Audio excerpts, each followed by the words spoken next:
Lafontiane. Great. Bienvenue à tout le monde, à tous et à toutes. Je me présente Tim Evans, associé vice-principal et directeur et vice-doyen de l'école de santé population et la santé globale.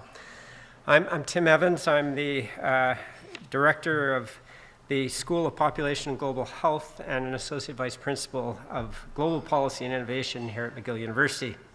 Welcome to everybody to the fourth Victor Dzau and Ruth Cooper-Dzau distinguished lecture in global and population health.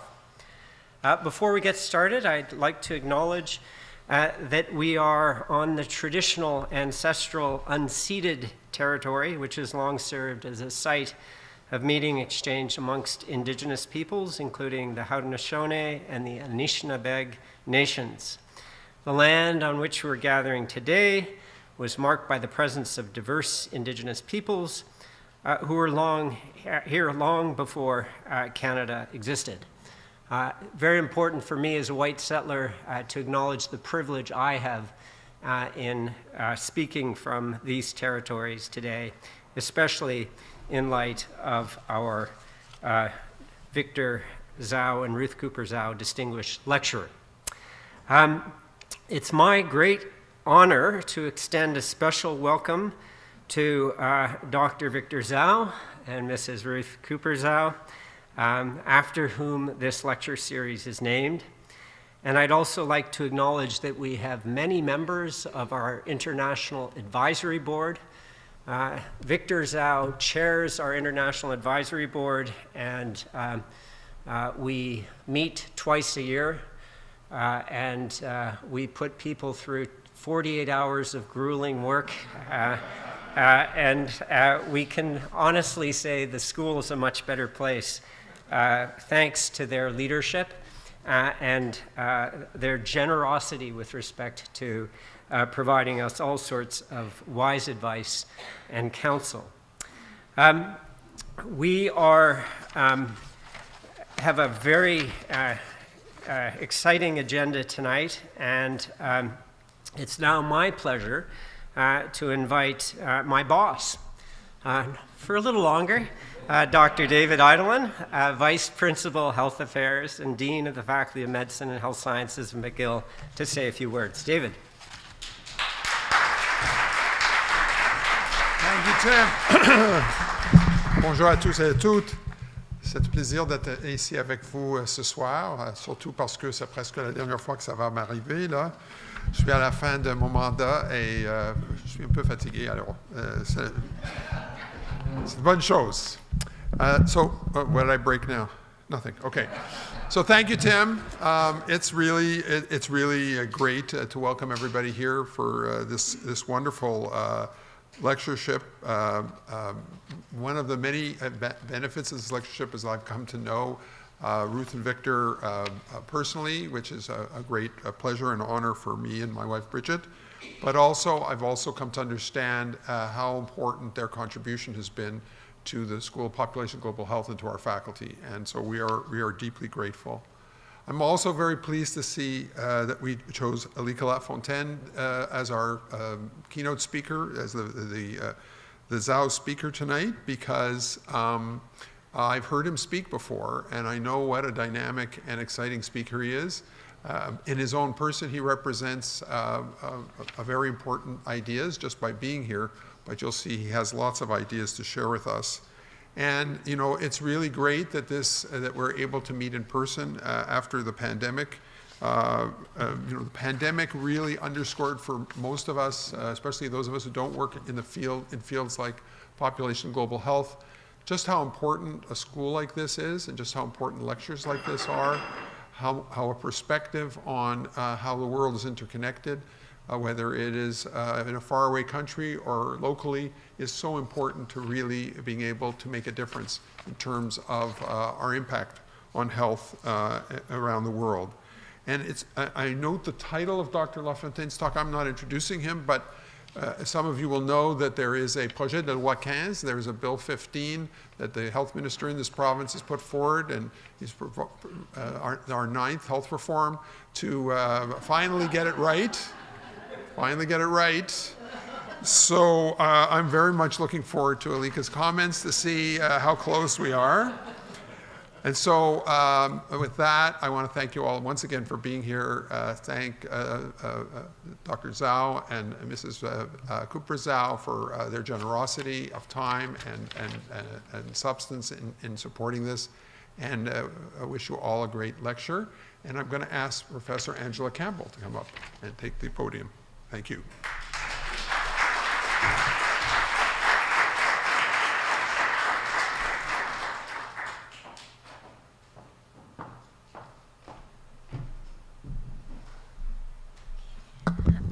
Alors, bonjour, bon après-midi tout le monde. Je suis vraiment ravie d'être ici parmi vous cet après-midi. I'm Angela Campbell. I'm the Associate Provost for Equity and Academic Policies at McGill. So in my role over the years, I've been fortunate to see the emergence and the flourishing of the School of Population and Global Health. Since the time of its inception, it's grown into a dynamic and innovative school, positioning itself as a rivaled leader in the area. And this is to the great credit and to the leadership of its inaugural director, Professor Tim Evans, and the leadership of the Faculty of Medicine and Health Sciences, notably that of Dean David Eidelman. I've also had the privilege of collaborating with many colleagues within the school, many of whom are here this afternoon, on impactful, crucial projects. There are great opportunities to seize within the SPGH community, and it's an exciting, although challenging time. I want to extend my gratitude to Dr. Dzau and Mrs. Cooper-Dzau for their generosity and for continuing to invite engaging speakers and thoughtful leaders to McGill, such as Dr. Lafontaine. For Dr. Lafontaine, who's behind the pillar, I can't really see him, it's truly an honor to meet you and to welcome you today. Your work, which I'm familiar with as a healthcare leader, has been ambitious and transformational. And in our work within universities, and I've been at this work within my current role at McGill for nearly 8 years, there's often confusion or a lack of understanding about what it means to do truly deep, socially innovative, substantive, decolonizing, anti-racist work in our disciplines. And your work shows what that can and should look like. You represent all of this, and there's so much we can learn from you, so I want to thank you very sincerely. I'm humbled and inspired every day by the opportunity to work with amazing and trailblazing people and teams like those who are here today. And I'm thankful to everyone who's working together at the school, at the Faculty of Medicine and Health Sciences, and at McGill as a whole for remarkable efforts in continuing to foster a space for inclusion, change, and growth. As McGill moves into our 3rd century, we know that activities like this one, the Victor Dzau and Ruth Cooper-Dzau Distinguished Lecture, will continue to provide a forum for dialogue and a time to listen to and learn from and with each other, challenging us to be better as individuals and as a campus community. So once again, I thank you very much, and I look forward to an excellent event. And I'll now invite Dr. Tim Evans back to the stage.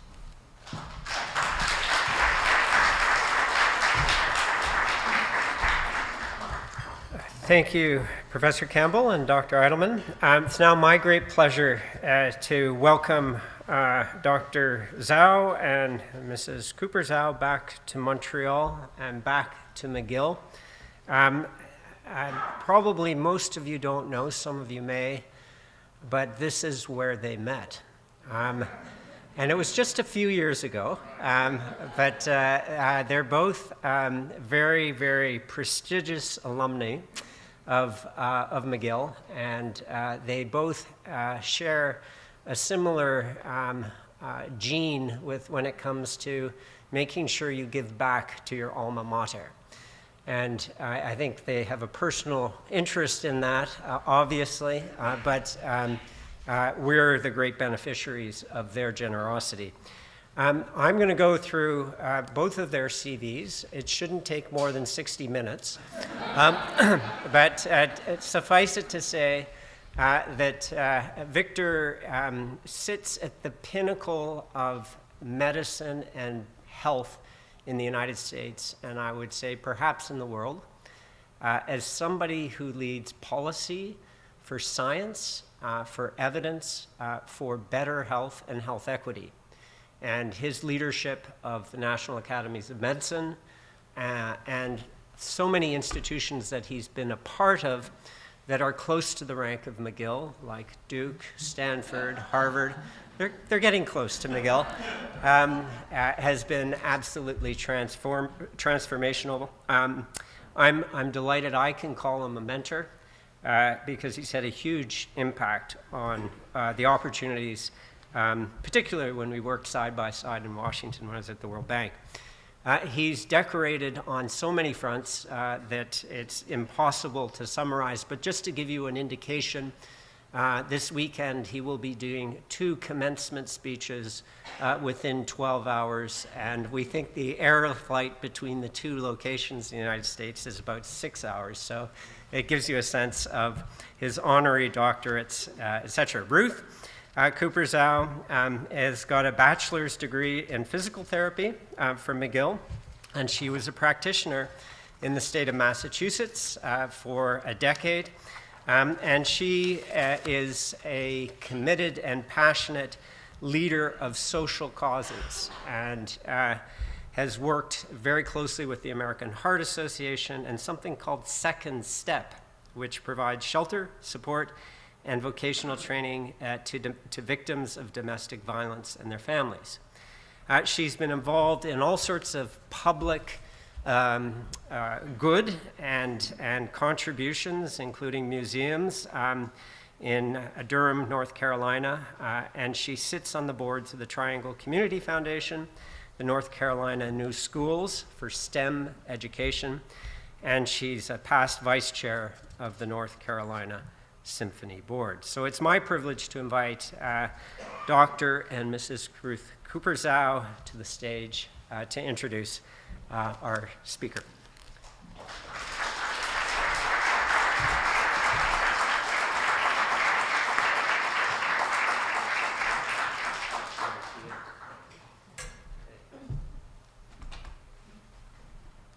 Well, now that we live in North Carolina, although Montreal will always be our home, I have to have a good shout out to say, welcome everybody. This is how we start meetings.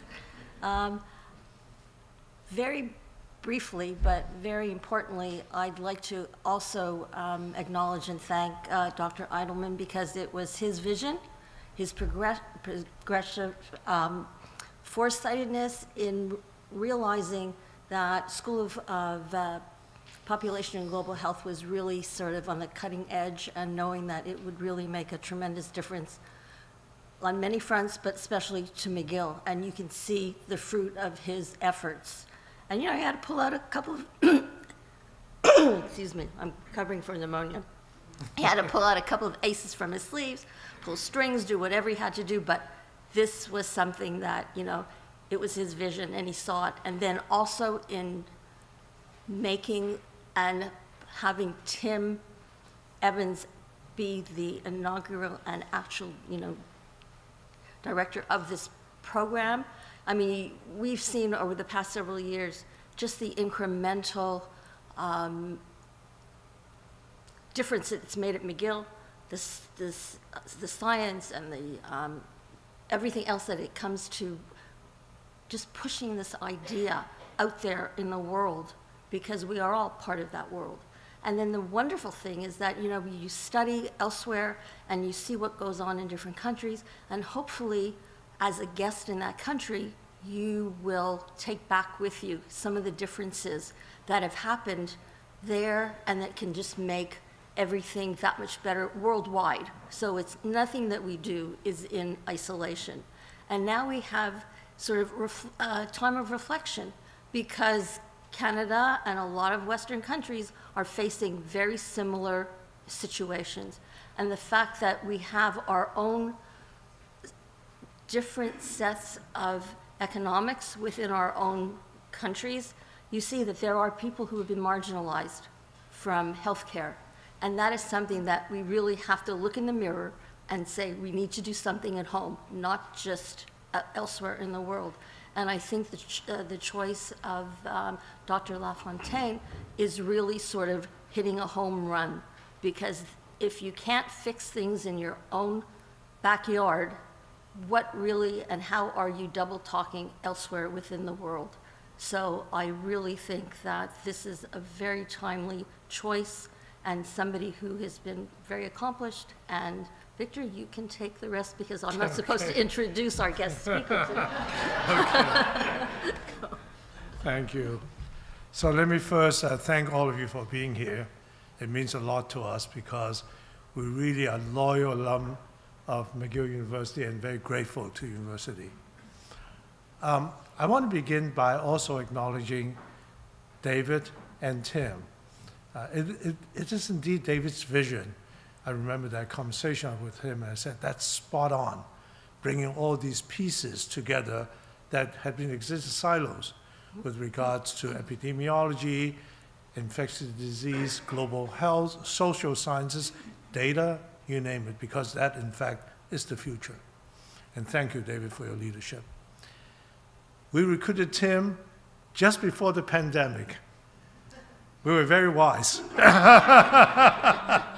And through these 3 years, Tim was able to pull together an amazing department of school, virtually in so many different ways. And I think that also his footprints not only at McGill, but nationally and internationally. The COVID Immunity Task Force, because all the work he's done internationally is so well known, and I'm grateful to him, for example, in working through pandemic preparedness. Certainly a lot of things Tim has done and helping Academy do is great. I also want to recognize or remember two people who is very meaningful to Ruth and myself, to McGill, and to this lectureship. And that's first Hannah Papias. Dr. Hannah Papias was a neurochemist, professor of neurochemistry who passed away this year. She was my mentor, gave me my first job as a young man fresh off the boat from Hong Kong, 18 years old. And I'll never forget that. And of course, Paul Farmer, who's the first lecturer for this lectureship.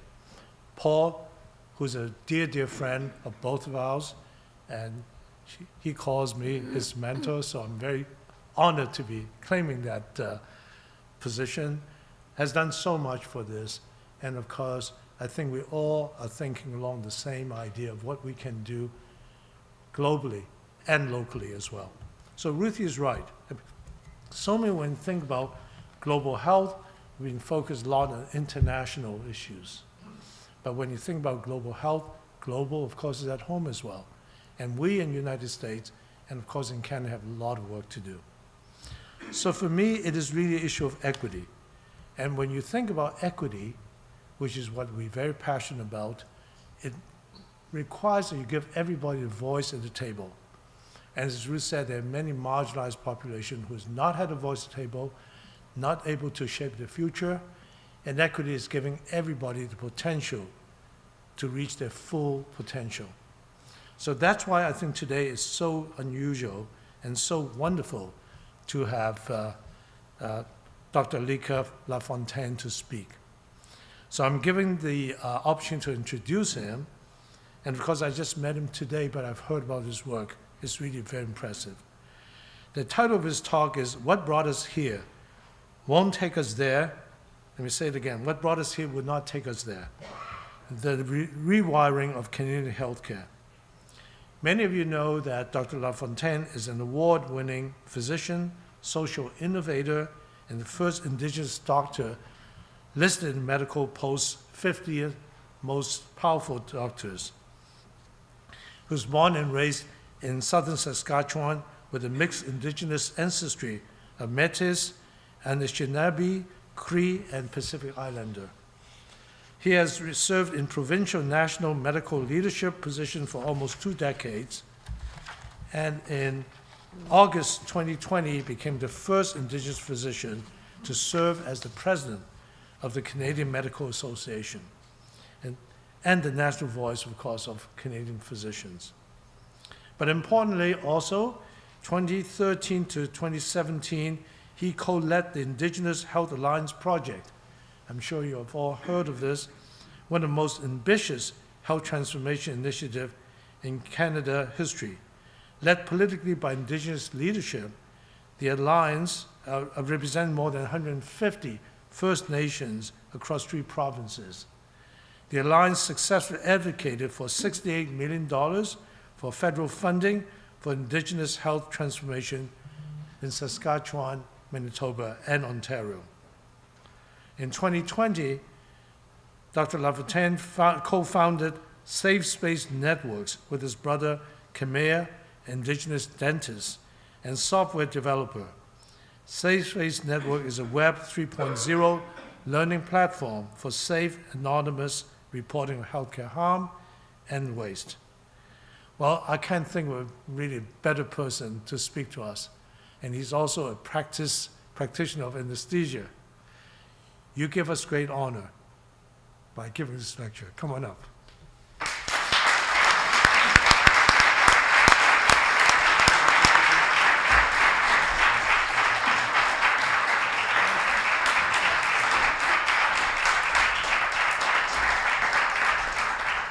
It's my absolute pleasure to join you for the Victor Dzau, Ruth Cooper-Dzau Distinguished Lecture. I've had the chance today to speak with faculty from the School of Population and Public Health here, and also get to know Victor and Ruth. And it has me thinking a lot about a question I was asked at the Finance Committee yesterday. And they were asking, can things get better? And my answer was, if you get people who care about each other around a table, things always get better. And I have to say, the School of Population and Public Health and the people that you've gathered here together are people who do truly care about each other.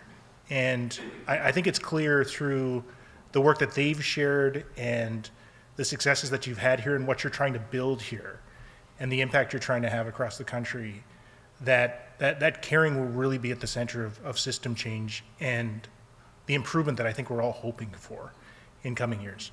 It's also my pleasure to be here on the traditional territory of the Haudenosaunee and Anishinaabe peoples.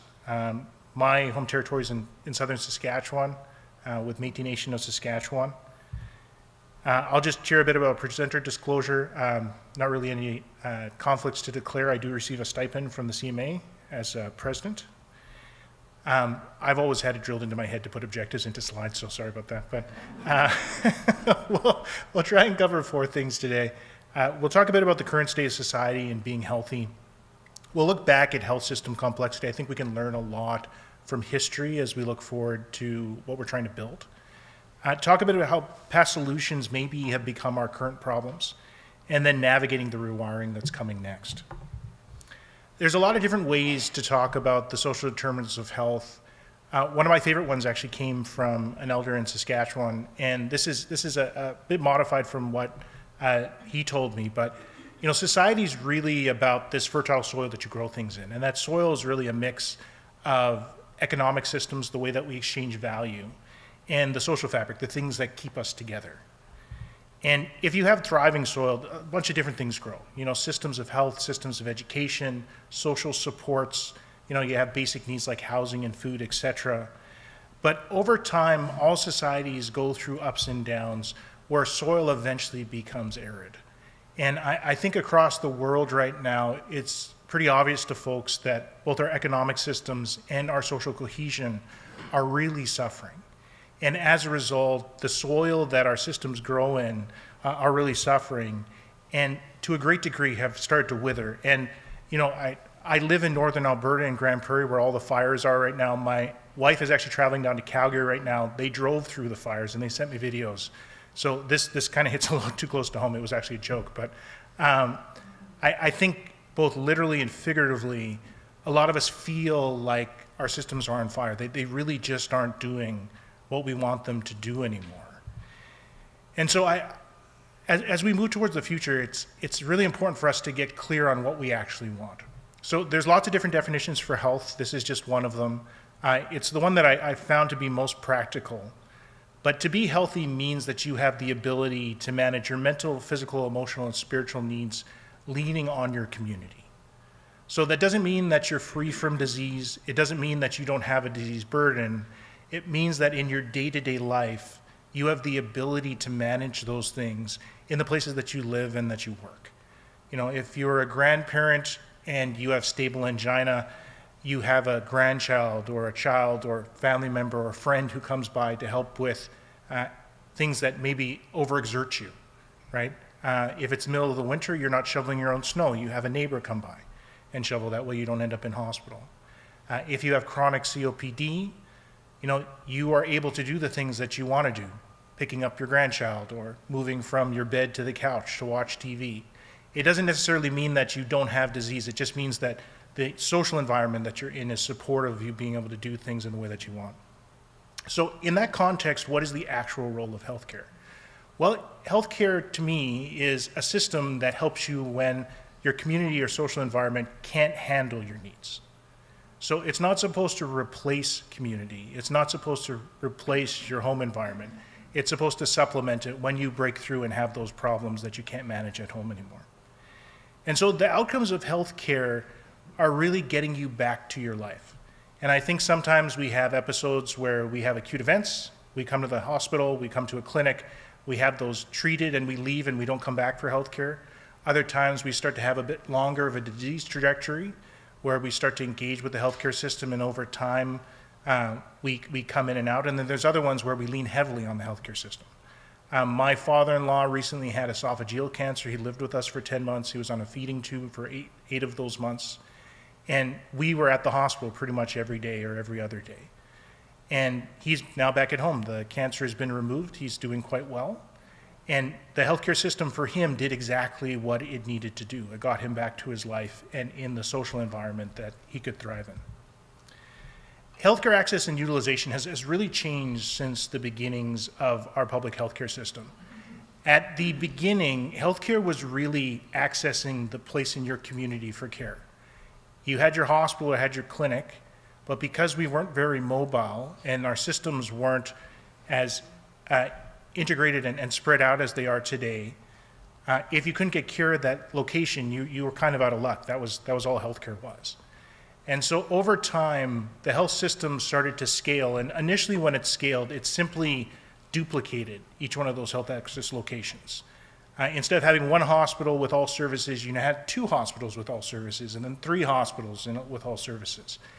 Over time, there was a resource limit. You ran out of people, you ran out of money for equipment and buildings. So we started to segment our systems. This happened in the late 90s, early 2000s, where suddenly instead of being able to go for a broken hip at 5 different hospitals in the Greater Toronto area, you now could only just do one because that was your trauma center. Instead of having inpatient psychiatry care at all hospitals, it moved to just one hospital. And over time, users of the healthcare system have become hypermobile, meaning that they not only receive care outside of their home communities, they travel across the full length of their province and sometimes across the country as well.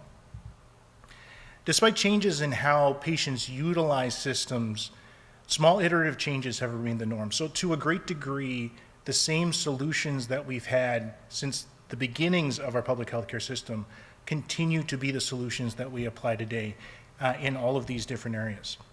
So how did health systems in the past grow to meet demand? The first is that when you lacked access, like I mentioned, you open a new facility. Every time that you open a new facility, you introduce something called fragmentation, which meant that although you had multiple places you could go for care, those places, for the most part, were separated from each other. They existed in silos. Although we've moved towards things like consolidated schedules for workforces across affiliated hospitals, it wasn't too long ago that everyone had their own schedule, everyone had their own billing department, everyone had their own dictation department. As complexity in healthcare grew, in order to deal with that complexity and advances in the way that we could treat disease, we started to specialize our skills, services, and facilities. And this is really where segmentation started to lean in. You started to have places in town where this was the only place that you could have your eye injury treated. This was the only place that you could get assessed for outpatient internal medicine consults. And as a result of the segmentation and fragmentation, things started to get very, very inefficient. And so health systems, to respond to this, started to adopt different types of technology. But because there were no rules on how to adopt this technology, and it was still pretty haphazard with our siloed ways of doing budgets, everyone kind of did their own thing. So you had a very uneven type of modernization. Now, it's very surreal to be on call and receive a direct message through our unified Connect Care app at Alberta Health Services as I listen to the fax machine going to send the script to the community family medicine clinic. But this is the reality of Canadian healthcare and the uneven modernization that's occurred as a result. I would argue that these solutions are actually our current problems. Because we open facilities as the response for lack of access, we actually have a degree of over-fragmentation. If you listen to the frustration of political leaders in different parts of the country, their knee-jerk reaction is to partner with private institutions in order to open more physical facilities. And lots of folks within the system have actually said, well, who's going to work there? And it's an honest question, but it's also an honest solution because this is what we've always done in the past. With increased complexity and increased specialization of skills, services, and facilities, we've had an over-segmentation.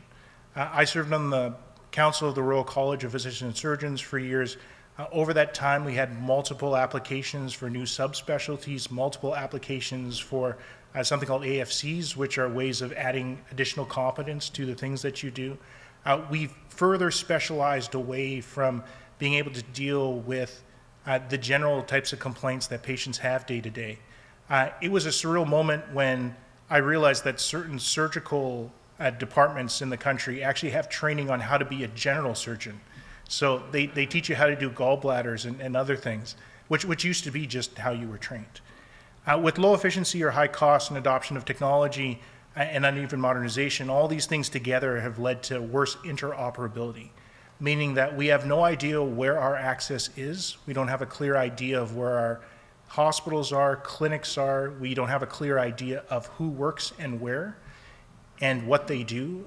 For example, in Grand Prairie where I work, a family doctor doesn't just provide longitudinal care, they also work in an emergency room, they provide surgical assists, they deliver babies, a couple of them provide palliative care.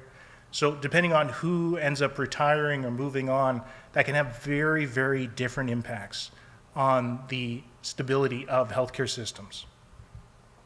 And so with the great rewiring, this requires us to move out from our intuitive knee-jerk responses. And I think you're starting to see this across the country with some of the leadership that we're seeing from political groups. Now, there is obviously over-innovation, as was joked about earlier with Bill 15 maybe. And you see with different parts of the country, people being maybe over-aggressive with some of their adjustments. But there is a very high appetite for change in the country right now because everyone realizes this isn't really working for anyone anymore. In order to improve access, looking at collaboration and coordination to decrease fragmentation is something that systems are moving towards. Alberta Health Services moved over to Connect Care. Nova Scotia has announced their pan-provincial electronic health system, Saskatchewan, and their pan-provincial as well as Manitoba. There's also plans in BC and other parts of the country to bring in these systems. All of this is to decrease fragmentation and move things more towards centralized management of resources. There's a real drive to reinvest and rebuild primary care, which is that place that you were supposed to be able to go to get a general assessment of common medical conditions. And I think there's a real effort to rebalance generalization and specialization. It's been a 10-year discussion, but in Alberta, where I practice, we are finally moving forward with income equity between family medicine and specialty medicine. And there's other conversations that need to move forward in that way as well to decrease segmentation. Finally, with efficiency and lower long-term cost, if you look at tech as driving a thriving workforce and build tech solutions around people instead of saving money in places that don't necessarily benefit people. Nova Scotia had a study that came out in this past year looking at the amount of administrative time that's performed by physicians, and it was 18.5 million hours over the year. Having worked with the Connect Care Epic system, I can tell you that sometimes it did feel like I was spending millions of hours trying to put in patient information, et cetera. But having that technology reworked to have a shift towards people and their experiences. You know, and one thing that we know for sure is that when patients have great experiences, it's usually a result of people in the system having great experiences and passing that on to them as well. So the question now is, how do we rewire our approach to health system change? And I'm going to do a little exercise here. I'm just going to have you count some F's on the screen. I'm going to throw up a paragraph. I'll kind of give you 3 seconds. And then I'm going to ask you how many F's you see, all right? So here's the paragraph here, and I'm just going to count to 3. 1, 2, and 3. And I'm going to ask people who saw 3 Fs to raise your hand. Yeah, raise it up real high. Perfect. How many people saw 4 Fs? Raise your hands. Everyone who saw 3 Fs is concerned. Who saw more than 4 Fs? Okay. So there's actually 6. So finished files are 2. The result of years of scientific study takes us to 5, combined with the experience of years. Now, I presented this across the country hundreds of times over the last 15 years, and inevitably, the larger your audience, the more you tend to migrate towards these norms. So about half of the audience sees on average 3 Fs, and I think that came across with this sample size. About a quarter on average see 4 Fs, and then the remainder see more than 4 Fs. Now, if you have this similar experience across different demographics, geographic locations, cultures, etc., I'm going to actually suggest that there's a shared way of interpreting this question that we have here in Canada. When you have these shared similar experiences, you can give that a name, and the name that you can give it is mental models. So the mental model behind this is that when you're asked to read, although I gave you the task to count the Fs, you were actually trying to read for content. You wanted to know what the paragraph said. Now, when you read for content and you rush for time, you skim. And when you skim, you focus on large words because large words mean content, while small words mean filler.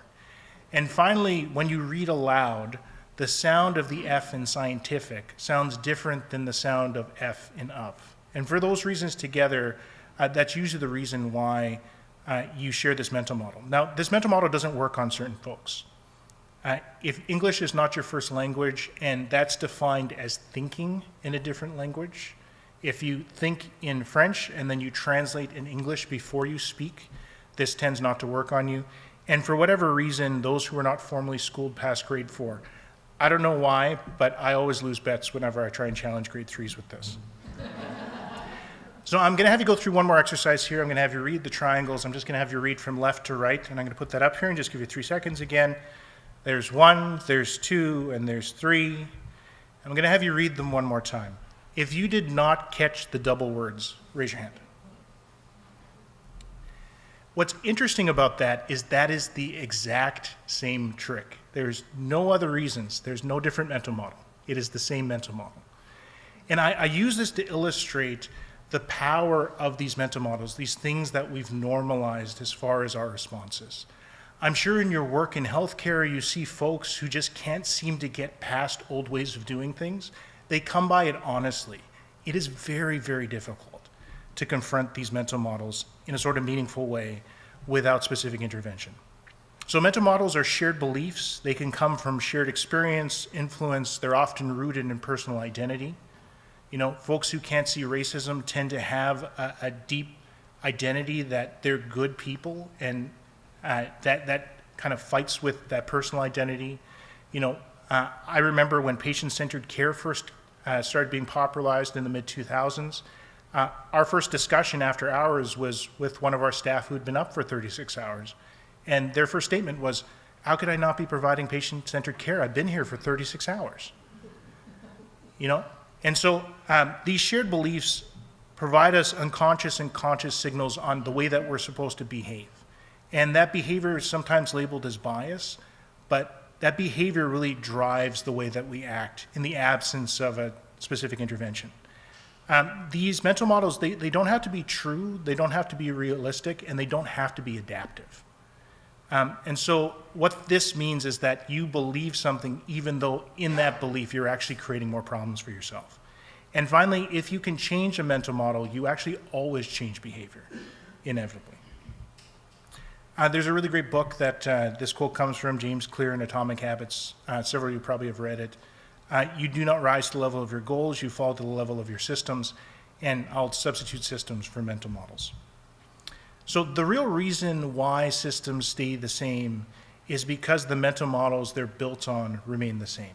And as we're searching on how to rewire Canadian healthcare, our real challenge is to identify the mental models, in my opinion, and the behavior and beliefs that we're trying to change as we search for what comes next. So once again, the mental models that we continue to implement when it comes to shortages of access within the healthcare system, they lead us to things that just lead to worse interoperability. Now, I've gone out and applied this to multiple different situations, including at the CMA and the Indigenous Health Alliance. Some of you may recognize this. This is the Cooper-Dzau change curve. We found it an effective way of helping to map out what stage of change, what stage of breaking that mental model there was as you progress through system change. So in the Cooper-Dzau change curve, you start off with a status quo. On the X and Y axis, X is your time as you move forward. Y is at zero, kind of neutral motivation and opposition. As you move up towards crisis, your motivation to change actually increases, which makes sense. You are in a crisis. You're very incentivized to change. As you move down the slope and you get into the denial phase of the Cooper-Dzau change curve, things start to move towards opposition, and then once you dip into resistance, you get a deep opposition that eventually reaches the maximal state as you move towards exploration and commitment. Now, we further broke these down within the Alliance, where we identified the status quo as a collection of mental models in a system. So we would actually go out with the different challenges that we had in the Alliance, and we would identify what mental models were at play in certain situations. If there was a lack of oxygen, there was a patient in Northern Ontario who ended up having angina. One of the treatments for angina obviously is applying oxygen. There was no oxygen inside the place that they were receiving care. We went through what are the mental models that would create this situation. With the status quo and that collection of mental models, because they're maladaptive, eventually you always have a crisis. And so status quos work fine until they don't. And I think what we've seen in the Canadian healthcare system is the status quo worked fine until they didn't for Canadians. Some of the status quos have never worked well for certain groups of the population, but we're definitely in a crisis right now. So that's the result of maladaptive status quos. Now, denial is the intuitive pushback when mental models are challenged. Going back to my example of patient-centered care, when something is tied into your identity, intuitively you push back because it challenges the way that you identify your own worth, right?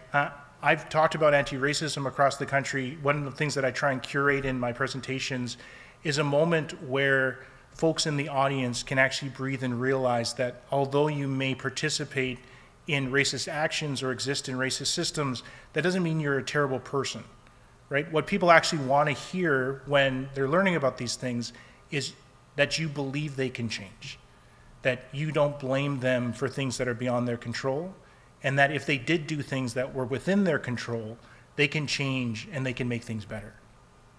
If you can get through denial, that intuitive pushback that's rooted with mental models, you then get into resistance. And resistance, for very good reasons, is the highest opposition, because this is where you get organized pushback because there's a reallocation of resources. And that's the big difference between denial and resistance, and that often was conflated in the work that we tried to influence in the Indigenous Health Alliance, and one of the real breakthroughs I think we made during the project. Resistance is the stage where you lose your own income, where your coworker gets reassigned, where your boss changes, where your accountability rules shift, where your terms of reference change in a committee, where your job description is different. You know, these are things that affect your life. And one of the things that I've noticed is with denial, depending on the momentum behind the change, we're willing to suppress the ways that we see ourselves and our mental models. But if it affects our ability to live day to day, or the ability of friends or family to live day to day, we will die on those hills. And so that ties back to a broader part of the narrative of change in Canadian healthcare, that there are entrenched special interests in healthcare that actually benefit from the status quo. And they will die on these hills, because if they don't, their existence is now existential. If you can get through resistance, you then move into exploration. Those are structural changes that make a return to the status quo difficult or impossible. If you look at the rollout of Connect Care that happened over the last 5 years, in Grand Prairie, I was department head at the time that we turned over.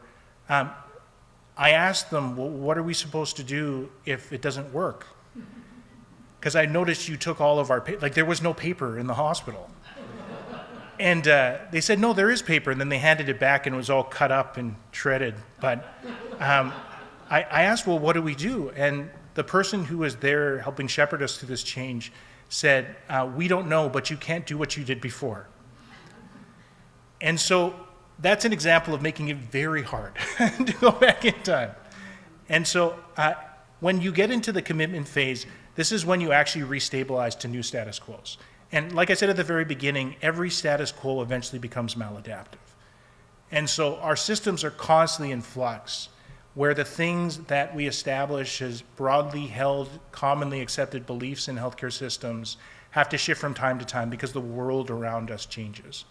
If you look at the example of Canadian healthcare, if I was to identify the number one factor that's actually led to the status quo not working, it's hypermobility of patients. Because patients don't just receive care in a single place, all of our systems don't work anymore, because that's what they were originally designed around.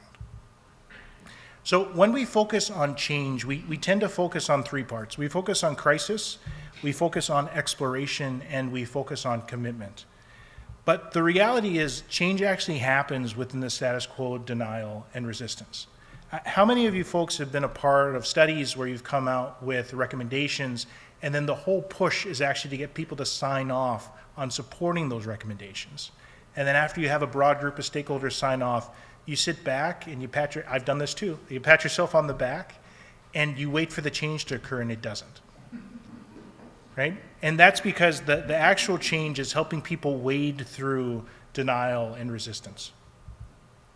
Now, failed change traps us in a cycle, and this was very evident in Indigenous health, that you'd have a status quo occur that then would trigger into a crisis, and you could select a variety of different things. The status quo that there's very limited police presence on reserve, as well as support for law enforcement and structural norms for folks who are disruptive in communities and people from out of community like gangs that infiltrate on First Nations. As a result, you have a violence crisis. You have infiltration of gangs into distributing unsafe supplies of opioids and other narcotics. And as a result, that crisis then leads to people starting to work towards a change. Now, in the course of working through that change, they then have to wade through denial and resistance. And for the most part, when change doesn't occur, it's almost always because we've been unable to wade through changing those mental models or unable to navigate our way through actually that resistance and that reallocation of resources. Repeated failed change is actually a downward spiral. And I think folks who've been in the game for long enough to have attempted over and over again some of the initiatives, you probably noticed that the first time that you gather people around to respond to a crisis, they're very motivated. COVID was actually a perfect example of this. The first wave, when everyone was told to go home, across the country, it was ghost towns. People were in their house, they were committed to being socially distant. We were all trying to do our part to move things forward. In the second wave, a lot of us sat there, especially us in the healthcare system, and said, kind of seems like the same problems are here, but okay, I'll try and do this again. And we went through the wave again. By wave 3, 4, and 5, a lot of us were just shrugging our shoulders and giving up. In the first wave, every member of our department volunteered to stay in hospital without being paid to be part of the airway management team. By the 4th and 5th wave, we were just, call me if you need me, and then we'd hang up the phone. We always came in, but we were not going to sit around. And I think that it's important to note that when you have mobilization of people to move forward with something, you have to take advantage of that. And I think when you look at what's happened with the healthcare transfers with this budget, we recently did an analysis at the CMA showing that it was the largest nominal increase in healthcare transfer funding in the history of the health accords going back to 2000. And if you look at the cycle of change that happened after the second highest nominal increase back in 2002, 2003, that actually led to changes. That was when the wait time alliances came in. We started reworking certain of our workflows. For those of us working within the system, it actually felt like things were getting better. And then sometime between 2012 and 2015, everyone just got up from the table and started doing their own thing again. And now we're back to the same problems. So some key questions that we asked when we were going through the Alliance, and some of the questions that I ask when we go through assessing these things at each one of these stages, is with the status quo, what mental models do we cling to? This is often something that you can assess through conversations with folks. You start to identify patterns and themes. You can use a lot of different types of approaches for this, but you start to hear the same thing over and over again. Those usually represent mental models. As you move to the crisis, which among those mental models is the most maladaptive? So although there's multiple contributing factors to a crisis, there's usually a most maladaptive contributor to the crisis. When it comes to denial, when challenged, why do people push back? What are their reasons?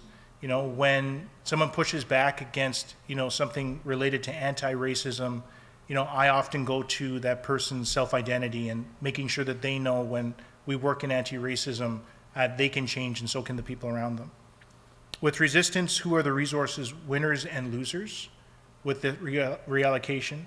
And how can you negotiate your way through to a way forward? With exploration, what structural changes set our path towards a new status quo? And finally, with commitment, when does this new status quo become maladaptive? So kind of some monitoring and reflection. So I'll give you the example of rewiring physician licensure across the country. I truly believe that we did make some breakthroughs this year. The door's been swung open. I have a hard time believing that it's going to be swung closed again based on what's actually happened. So with status quos, we have accepted for years that siloed jurisdictional models, each with its own approach to regulation and registration, were normal.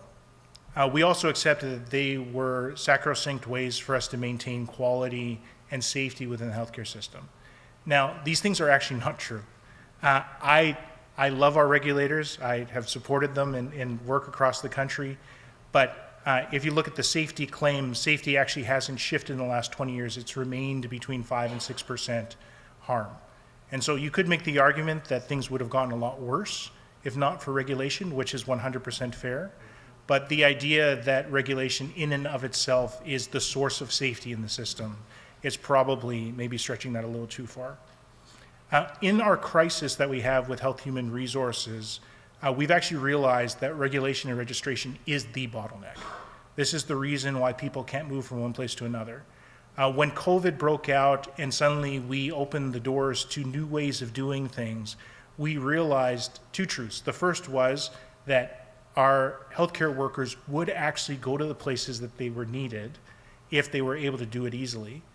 And we also realized that our regulators could actually do it easily, which is something that we didn't realize before. When you look at the denial, once again, this is the regulators are sacrosanct and that safety and QI can't be optimized without them. The real resistance that I think we drilled into and we still discuss around tables as we're moving forward with what comes next with the rewiring is really that the current market model for regulators is unsustainable in a multi-jurisdictional model. So to give you more detail, we have 13 jurisdictional models. Every time someone comes into a jurisdiction, they pay a per head cost. And that per head cost is the only way that the regulator actually gets income. And so if suddenly people can practice across multiple different jurisdictions, who gets that cost? Do they get a percentage of the cost? And are they responsible for continuing to do the same sort of regulation and registration that they did before? But instead of asking the question of how could we fund regulation differently, we've instead been saying, let's not change the system. As far as exploration in the recent budget, we've had strings attached to recognition of credentials. If you're wondering why BC has now changed their regulations regarding persons coming in from out of province and from the US, while Ontario has implemented its Right to Care Act, which is automatic recognition of healthcare providers from across the country, why Nova Scotia has started exploring, bringing in folks from the US with lower regulatory oversight, the creation of the Atlantic Register on May 1st. All of these things are the result of legislative changes and strings attached to bilaterals. So in previous health transfers, the strings attached were all back end, meaning that you were told to do something, and if you drifted from that, you'd have a reclamation of certain amounts of funding that you could then get back if you realigned yourself. With this type of structure, people couldn't sign on to receive the money unless they agreed to the changes. And there are other strings that are now attached to these health transfers as well.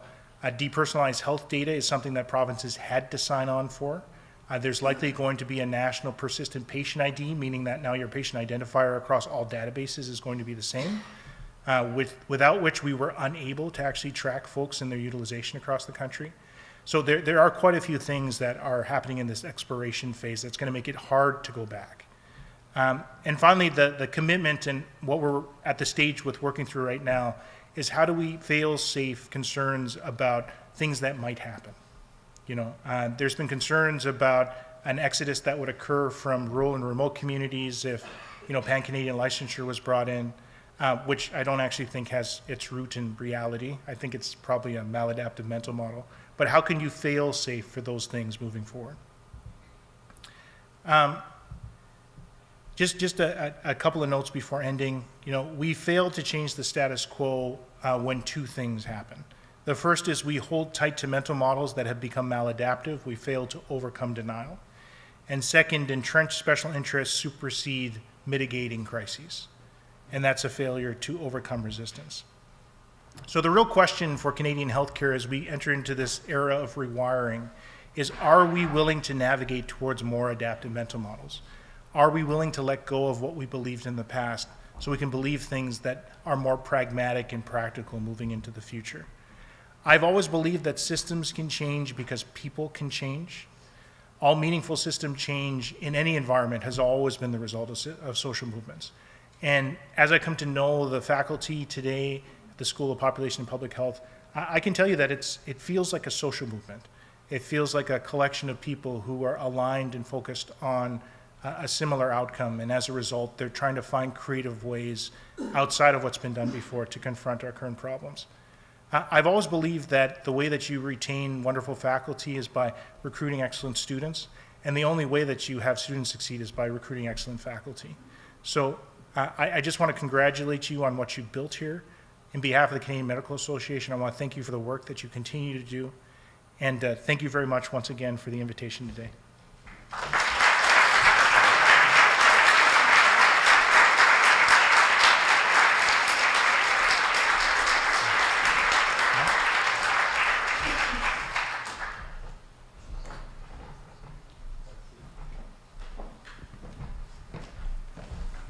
Well, thank you, Alika. That was a tour de force. As somebody who considers themselves reasonably well versed in the science of health systems, I think you have illuminated the black box of health systems in a way that I've never seen it illuminated. And I think it has obviously something to do with the rewiring. So we're going to move now into questions. And I'm joined here by Vivian, who's at the School of Population and Global Health. And Vivian has a few thoughts that she might like to translate into some questions based on what she's heard. But this is really just as a prelude to allow you some time to do two things.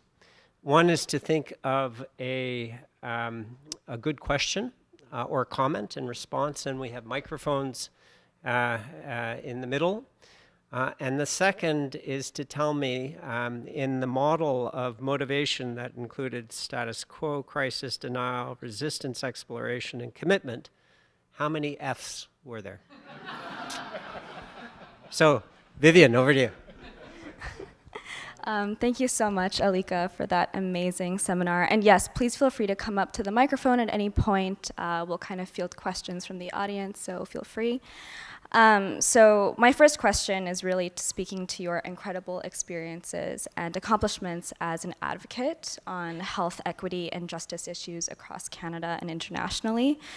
So as we know, during the COVID-19 pandemic, we really witnessed a renewed focus on the impacts of colonialism, racism, and other systems of oppression across all health sectors. And based on your seminar, I think that we are very much in that exploration stage of that mental model change. But the question is really, how do we get to commitment? As we move into this endemic era, how can we ensure that health justice and equity really remain a priority and health systems do not return to that status quo? So I'm glad you started with an easy question. So I think one of the, so for folks who don't know, I was in a boy band when I was younger. And I performed for about 20 years with a family group across Canada and parts of the United States. I think our highest televised show had 3.5 million viewers. And one of the things that you learn as a performer is why people come to performances. So when I first started off, I thought that the reason why people came to performances was to watch me perform. But that actually isn't true. The reason why people come to performances is because they want to feel a certain way. They want to be taken on a journey. And I think with health system change, and one of the reasons why I've always found the Kubler-Ross change curve to be really useful, is we sometimes ignore the journey of the person as they go through system change. You know, I think we've made enormous strides when it comes to social inequities that have persisted for years. You know, we're finally saying things out loud that we didn't say before. We're saying sexism, we're saying racism, ableism. You know, we're calling out homophobia, transphobia, all these other things. But I think that in the momentum behind some of the change, we haven't given people enough time to kind of go through their emotional journey. My neighbor's not vaccinated. His family's not vaccinated either. And depending on the day, he's anti or just neutral. And me and him get along fine. You know, we've had good conversations in the driveway. We've hung out closer when he's asymptomatic. But he's like a great guy. If I ran into trouble, I know I could depend on him. And I hope that he feels the same way. If he ran into trouble, he could depend on me. And our conversations have been instructive to me on a person's personal journey. You know, and he has very reasonable reasons to be upset. He lost his job after the first COVID wave. You know, he felt very, very isolated from his friends and family. He had family members who died and he wasn't able to be there for that. And so people honestly come by their biases. This isn't to provide a false equivalency that biases are justifiable because of that honesty. But I think if we treat people as playing out logic in their own minds, in the same way with the F exercise, I know people here are incredibly intelligent. And just because you can't count the F's, it doesn't mean that you're any less intelligent than you were before the exercise. And I think moving to the other side of that, I think we have to give people credit that they sometimes need some space. Now, there is harm that occurs, though, right? And so there is an urgency to fix many of these problems. But if we can humanize folks along that journey, I think we'll be a lot more likely to avoid the backlash that sometimes occurs when change happens incredibly quick. And I think people are more open to, you know, negotiate that resistance. You know, I remember the moment when we were talking about income equity where I heard a colleague stand up and say, if I had confidence that if I had a 10% fee reduction, all of it would go to you guys in family medicine, I would do it in a heartbeat, but I do not trust the system. And at that point, there was a shift in the room where people started to realize, oh, well, the reason why they're not all into this is because they don't trust that the system's actually going to reallocate those funds towards us. You know, and that opened up different conversations. Yeah, thank you so much for that answer. And I think in these moments of immense polarization, it's really important to understand the people behind these mental models, and you've really spoken to that empathy and compassion that we need to be approaching these issues with, so thank you.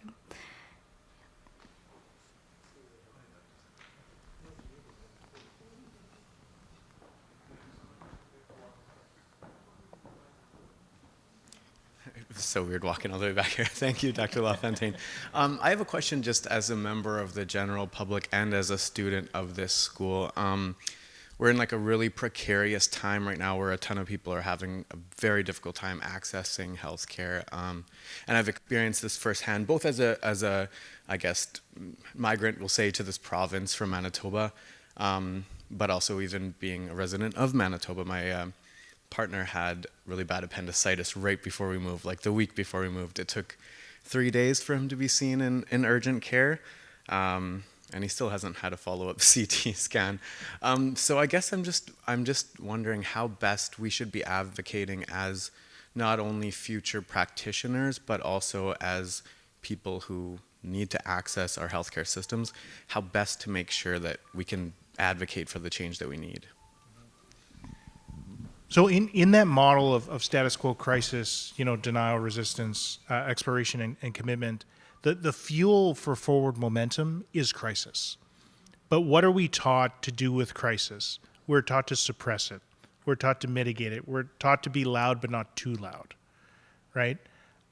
There is a danger with responding to crisis that the response becomes all-consuming. There's a really great quote that my dad always tells me, don't burn down the forest unless you have something to plant after. And so we do risk with unmitigated responses to crisis and hysteria to have crises just consume everything. But our challenge with that fuel is if we don't acknowledge what's really going on, if we don't say, the problems with access are still here. Yes, money started to flow, but we have not actually seen the changes with people getting easier access to primary care. You still show up to overwhelmed emergency rooms. You have no idea where you are on surgical lists. You actually haven't created that other change. And so I think in answer to your question, I think it is really, really important for folks to speak up. And the only reason why politicians have made the decisions that they have in the last year is because people have been talking directly to them. That is the only reason. It hasn't been because of our advocacy. It hasn't been because of any other reason. Government does turn to us and say, well, our constituents are asking us what to do. What do we do?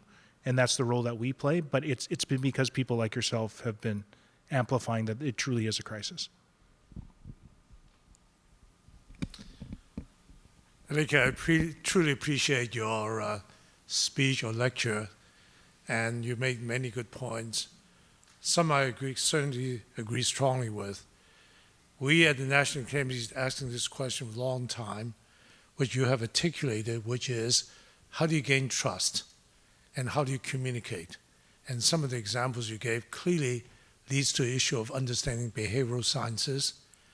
Scientists seem to believe that if they have the data, they can show it, and it's compelling that people will simply accept it. We know that is not the case. And so we have written a lot about the importance of getting community leadership and engagement and getting the voice through community rather than through the scientists yourself. So I quite agree with that. For me, there are really two questions. One is you look at how to go from resistance to exploration. That energy need for, is great to go from one to the other, to commitment. Real question is how do you actually turn around that curve from resistance to exploration and commitment? That is not a small task, right? Second question is mental models. I think, as we all know, healthcare determines 10% health outcomes. I'd love to have you talk about the issue about population health and community health, not healthcare alone. And that's an enormous issue, as you can imagine, trying to look at a very different model from care, primary care, to public health integration, to integration with social care and all the others. In the integrated approach, look at the well-being and prevention of population. That, to me, is actually the biggest issue. If you look at what's happened the last number of years, yeah, we've got amazing drugs and amazing healthcare workers, but I think when you look at the major issues, as you talked about, pandemic, climate change, and all the other stuff, is really well beyond healthcare. So until we change the fundamental issue, we're going to continue to face these issues, even to improve healthcare. So my final point is social changes. I talked to you earlier. If I look at the end of the day, the challenge we face in the health of our population, health equity, they're really social equity issues. So my question really has to do with where we should spend our time. That is, how to enable social change, policy changes, which are racist, which may be discriminatory, which may make it very difficult in accessing healthcare or getting better health. I think that I would say that's going to be our big challenge. Thank you. The questions are getting easier, as you can tell. Yeah. when you're transitioning from resistance into exploration, I think the crisis has to always be greater than the resistance. And so resistance is a representation of all the things that are going to change in your life that are going to affect core needs, right? How much money you make, who you report to, like your day-to-day functioning during work. And we did this intuitively in the Alliance. We've gotten a little bit better with articulating it more specifically, but when we sat across from a bureaucrat, for example, and they expressed dissatisfaction. They believed that the change was important, but they expressed dissatisfaction with the direction that we were pushing them to go. We'd go away and actually ask the question, well, why would it make sense for them not to want to do this? And a lot of times the answer was it would increase the amount of paperwork that they had to go through. They didn't have the FTE to actually deal with the additional problems. It shifted money out from a budget into another budget, and there was no way to make up for the shortfall. And so once you know those things, you can start to navigate your way through that minefield. Like you said, it's very, very difficult. And this sounds easy, but you need an extremely high level of trust with folks. They need to trust that you are not going to throw them under the bus, because sharing how your life changes as a result of things within resistance is a very, very vulnerable position. And so that's how we worked through some of those issues. But the crisis was so overwhelming that we had an easier time pushing through that resistance, because we just need to get the resistance down to a level where it was easily lower than the crisis that occurred. I think when you look at the crises that we have right now with access to primary care, the crises that we have with access to healthcare services, it truly is an opportunity for us to work through those resistances. That way we can get to that level of commitment. So that would be the short answer there. With regard to the second question, and just remind me the second question. Sorry. Achieving population health. Sorry. Achieving population health. Driving social changes. Yeah. I think it's particularly evident, of course, when you talk about the indigenous population, where the hill you have to climb, the mountain you have to climb to achieve equity is huge. Yeah. And it can be simply addressed by having better health care. Yeah, and I 100% agree with you. When you look at the frame at the beginning with, economic viability and social cohesion in society, healthcare exists when those things fail, right? When you're out of a job, you go to the hospital to deal with side effects of malnutrition and side effects of the other things that come as a result of not being able to have gainful employment. But eventually you're supposed to be able to go back to your community. And I think what COVID accelerated was a conflation between where community starts and where healthcare ends. So it's common when I talk to folks about virtual care, for example, and not all virtual care is bad, but there is a sizable portion of virtual care that's not actually useful. They see and talk to someone. I get a consult that says, please consult for back pain. No workup, no ordering of investigations. I'm going to have to do a whole consult all by myself. So it's unclear to me why they talk to the person, because it didn't change their disease trajectory, right? But when you talk to folks and you explain to them that you're utilizing health services, you're spending that $40 and you're not getting anything out of it, people say, well, it dealt with my anxiety. The community used to deal with anxiety, right? The community used to be that social support net where if you were depressed or anxious, you'd go talk to your neighbor, you'd talk to your parents, you'd talk to these other folks. And I think the unraveling of social cohesion has led to people leaning more and more on healthcare for things that they used to get in the community. Now, how does that translate into actual public policy? Well, I think there needs to be a realization that the community and healthcare are part of a continuum, and that what you're really doing is you're pushing people between the two. They're all parts of care. To have a holistic care system, you migrate between community-based care, your social environment, and healthcare when your social environment can't handle those things. And if you're unable to send someone back to a social environment, you then look at the social determinants of health and you say, well, why is that living situation unstable?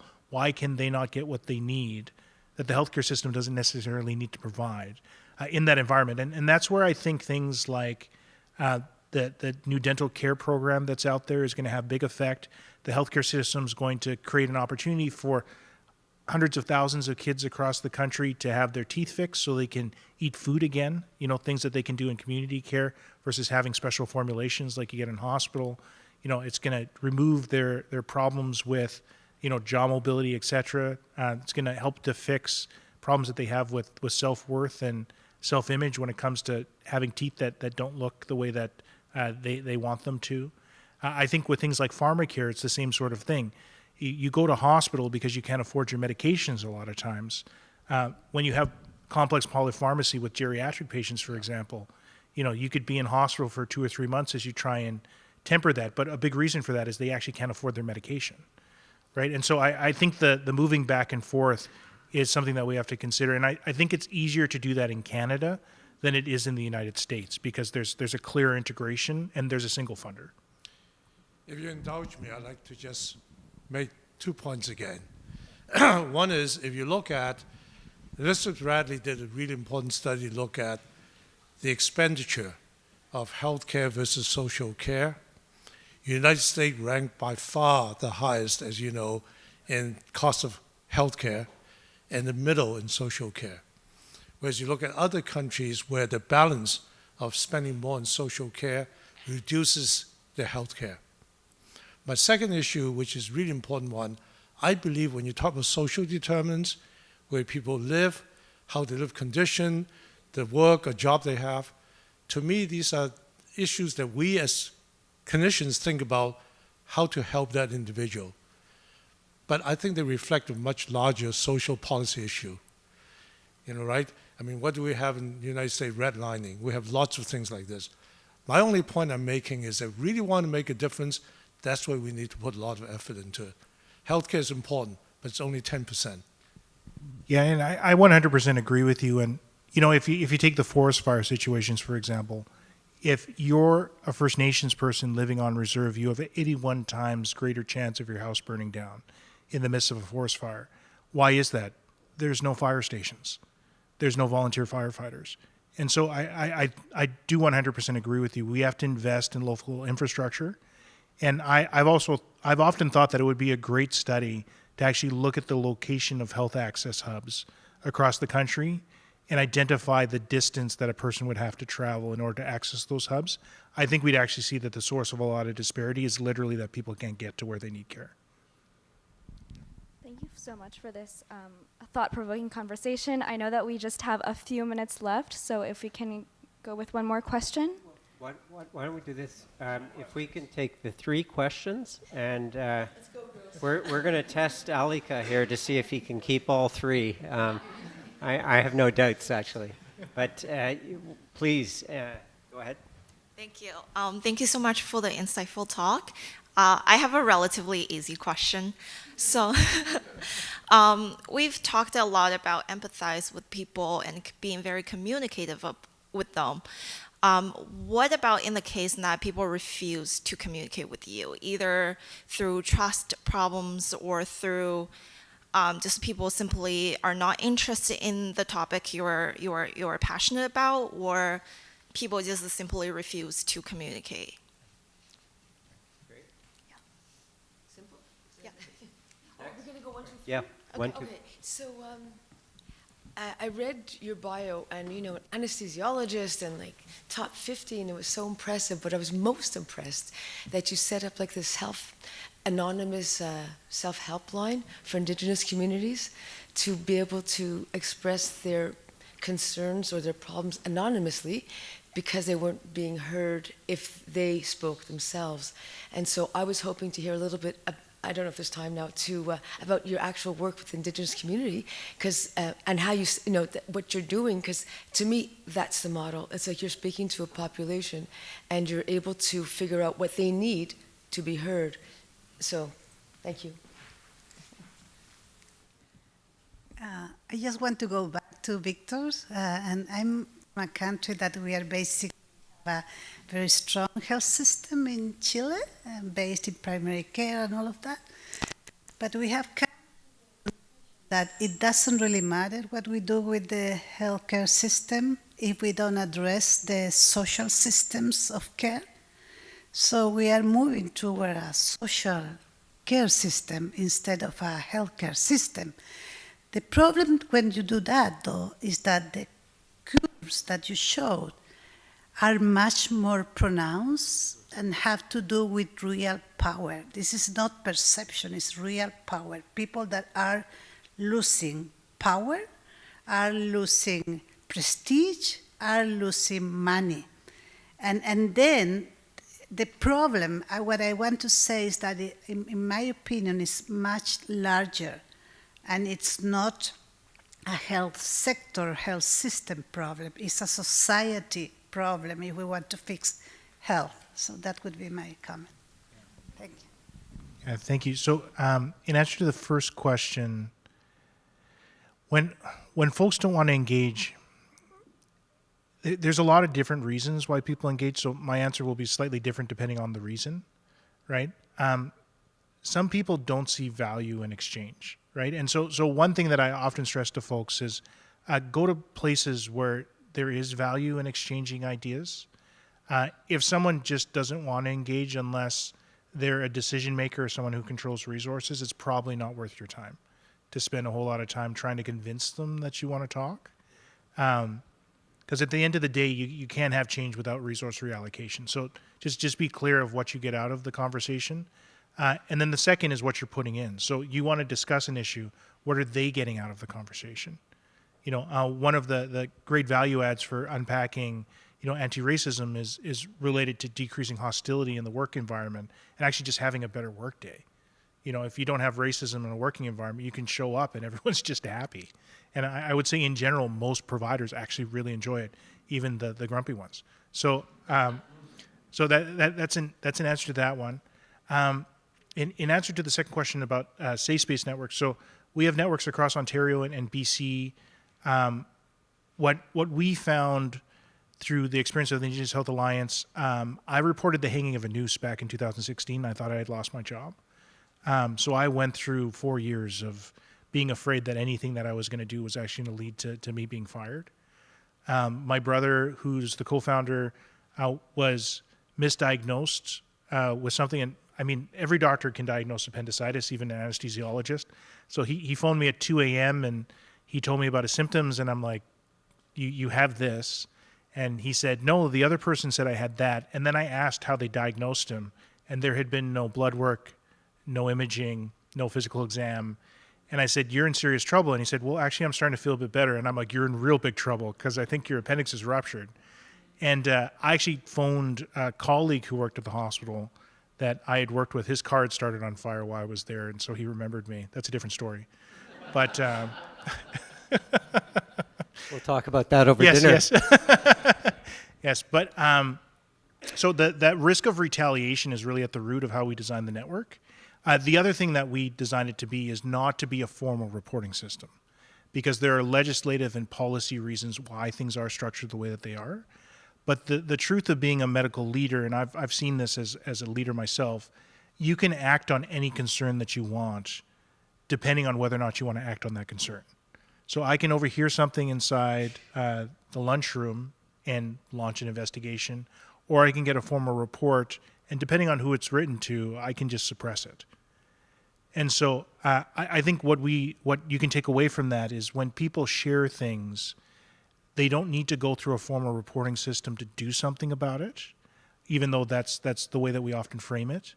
Having their identity fixed to that report as well is where the risk of retaliation really comes out of.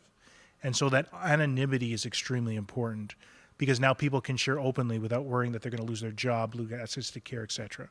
Right? And so, have that in BC and Ontario, and we'll probably end up expanding it later on in the year. To the final question about just once again the balance between healthcare and social support services, I think we do a very, very poor job at focusing on what those systems are supposed to do. And I really think that they collapse into those two things. Social cohesion, they should have the community feel more tightly bound to each other because they depend on each other. And there has to be economic viability. People have to be able to exchange value and build value in the community. And those two things, if taken together, are the driving force for having strong communities. You know, and I think if you only address one versus the other, you don't truly address the challenges that we have with having that strong community being built. That really is the protective mechanism. I think the path forward for healthcare is getting very clear about what healthcare is not. Healthcare is not a solution to our social ills. Healthcare is not a replacement for community cohesion. It's not a replacement for economic viability. In the province that I grew up in, our Minister of Health in the 1990s, in order to balance the budget, closed down all of the healthcare systems in our small towns and consolidated them to one of 5 locations. As a result, many of those towns died because it was the only economic momentum that was bringing money into the community, right? And so for better or for worse, that is an illustration of how healthcare became a substitution for a strong and thriving community. And I think both of you are right. The path to that I haven't quite figured out, but I do agree with you. Like, that is the direction we have to go. Great. Well, what a tour de force. You know, when I read your bio, I saw anesthesiologist, and I thought, you're going to put us all to sleep, right? We'll wake up at the end. But I think, in fact, what you've done in an incredible way is you have stimulated every synapse, certainly that I have, which isn't many. I didn't see any Fs, but I think you've brought a big picture view, right? So your model of health, where you've got the rich soil and the need to nurture that rich soil, which I think speaks to the social system in which healthcare is embedded, was absolutely essential to your bigger picture. And then you can get right down into the detail, because the ability to work through status quo, crisis, denial, etc., is a function of focusing on issues with sufficient precision that you can mobilize around really tangible things that have to be negotiated to move change. And so you've given us the big picture view as well as the micro view, and you weren't doing it in a way that's theoretical. You have done this through the Indigenous Health Alliance, and you are doing it in your role as the president of the Canadian Medical Association. So for sharing that wisdom and stimulating us all to follow in your footsteps and your example, I would like to thank you very much for your enrichment.